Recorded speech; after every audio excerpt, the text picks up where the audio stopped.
ইতালির প্রধানমন্ত্রী জর্জিয়া মেলোনির সঙ্গে প্রধান উপদেষ্টা অধ্যাপক ডক্টর মোহাম্মদ ইউনূসের বৈঠক এখনো অনিশ্চিত বলে জানিয়েছেন প্রধান উপদেষ্টার প্রেস সচিব শফিকুল আলম। প্রেস সচিব বলেন, এই ধরনের কোনো বৈঠকের সময়সূচি এখনো নির্ধারিত হয়নি, তবে ভবিষ্যতে বৈঠকটি চূড়ান্ত হলে তা আনুষ্ঠানিকভাবে জানানো হবে।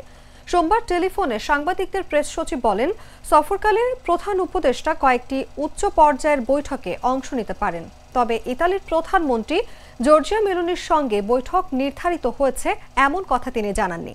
তিনি আরও বলেন, সংবাদ মাধ্যমগুলোকে অনুরোধ করব তারা যেন এই সংক্রান্ত প্রতিবেদনে সঠিক তথ্য উপস্থাপন করে এবং পূর্বে প্রকাশিত ভুল তথ্য সংশোধন করে। এদিকে ওয়ার্ল্ড ফুড ফোরামের ফ্ল্যাগশিপ ইভেন্টে অংশ নিতে ইতোমধ্যেই রোমে পৌঁছেছেন অধ্যাপক ডক্টর মোহাম্মদ ইউনূস। তিনি রোববার স্থানীয় সময় বিকেল 5টায় রোমে পৌঁছান। আগামী 15 অক্টোবর তার দেশে ফেরার কথা রয়েছে। মাত্র রান্না করা চিকেন খেতে কেমন হয়েছে বলছি। চিকেন রান্নায় কি আসছে কান্না?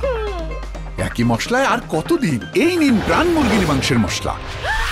বাছাই করা উপাদানের সঠিক মিশ্রণে প্রস্তুত হয় প্রাণ মুরগির মাংসের মশলা, তাই মুরগির মাংসের টেস্ট হবে বেস্ট।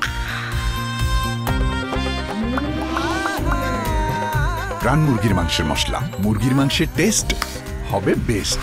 শেফ রেকমেন্ডেড মশলা।